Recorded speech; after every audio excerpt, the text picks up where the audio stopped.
क्या मैं ये सही कह रहा हूं कि कोई भी व्यक्ति उसका जन्म कैसा होगा वो खुद तय करता है, उसके कर्म तय करते हैं?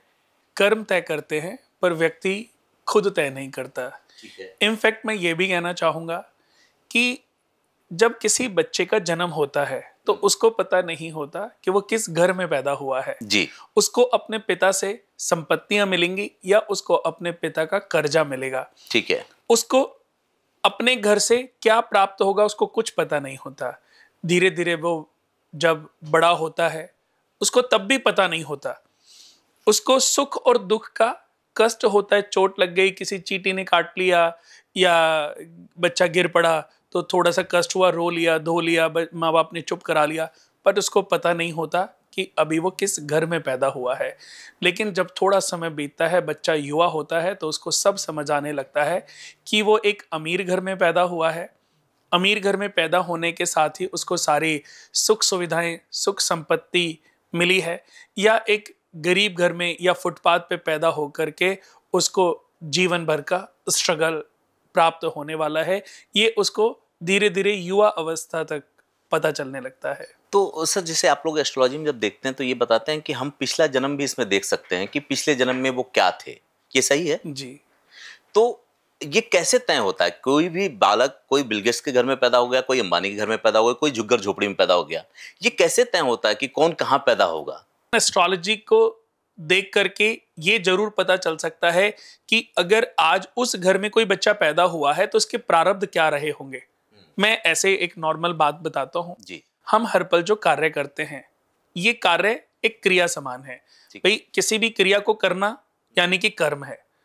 उस कर्म के बाद ये पता चलता है कि उस कर्म से कितने लोगों को फायदा हुआ और कितने लोगों को नुकसान हुआ। ठीक है। वो कितना फायदेमंद था, वो अच्छा था, वो निस्वार्थ भाव से किया गया कार्य था। भाई आपके पिताजी को भूख लगी है तो आपने अपने पिताजी को खाना खिला दिया, बट ये कर्म में तो नहीं आएगा। नहीं, ये तो कर्तव्य है हमारा। कर्तव्य है जी। पिताजी की सेवा, माताजी की सेवा, ये आपके दायित्व हैं।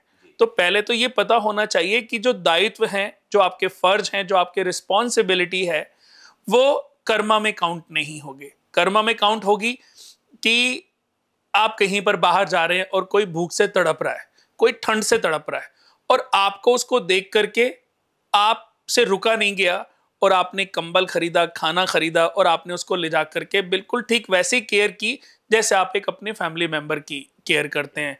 आपने उसको मेडिसिन की जरूरत थी, आपने दवाई बाजार से ला करके, मैं ये नहीं कह रहा हूं पूरी दुनिया के लिए करो, लेकिन अगर आपके सामने ऐसी कोई परिस्थिति उत्पन्न हुई है तो इसका तात्पर्य यह भी हो सकता है कि ईश्वर आपकी परीक्षा लेना चाहते हैं, आपके ग्रह आपकी परीक्षा लेना चाहते हैं और वो ले रहे हैं, और इसके बाद वो आपको आने वाले समय में उसका रिजल्ट भी देंगे।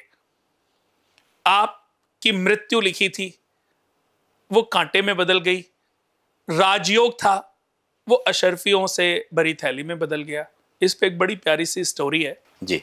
और बहुत पहले, आज से 8-10 साल पहले तो मैंने 1-2 बार टीवी पे सुनाई होगी, लेकिन आज क्योंकि आपने वो जिक्र किया है तो मैं चाहूंगा कि उसको मैं फिर से, क्योंकि वो बहुत अच्छा तरीका है कर्म को समझने का। जी। बहुत सारे लोग ये भी नहीं समझते कि कर्म क्या है और उनके फर्ज क्या है। कर्म तो हर क्रिया कर्म है जी, लेकिन हमें यह समझना है कि वो अच्छा है और या बुरा है। जो बुरा है उससे पाप फल तैयार होता है और जो अच्छा है उससे अच्छा फल तैयार होता है। यही अच्छे कर्मा हमारे पुण्य में कन्वर्ट हो जाते हैं। ठीक है।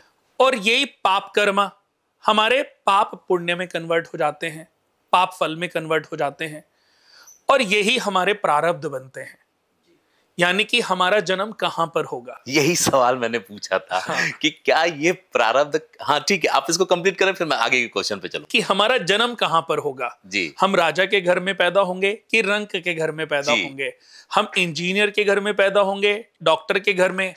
तो मैं कहता हूं कि आज दुनिया का कोई भी इंसान सही सलामत है, उसके हाथ, मुंह, नाक, शरीर के सारे अंग उसके ठीक हैं, तो सबसे पहले तो ईश्वर का 100 बार उसको नमन करना चाहिए कि शायद मुझसे कुछ अच्छे कर्म हुए होंगे कि भगवान ने मुझे शरीर के पूरे अंग सही सलामत से दिए हैं। वरना स्पेशल चाइल्ड बच्चे होते हैं, अपंग बच्चे होते हैं, बिल्कुल सही। बचपन में लोग छोटे छोटे बच्चों को हाथ काट देते हैं, पांव काट देते हैं, उनसे भीख मंगवाते हैं, किसी की आंख फोड़ देते हैं।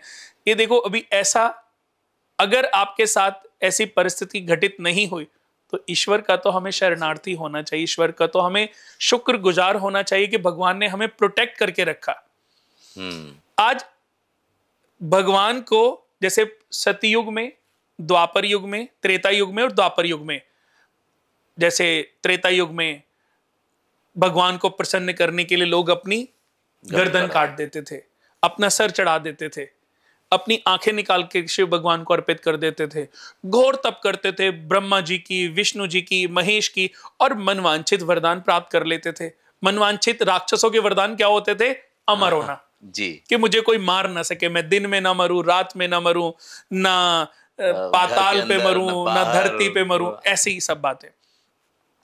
तो इस प्रकृति में जो उत्पन्न हुआ है वो प्रकृति के अधीन है।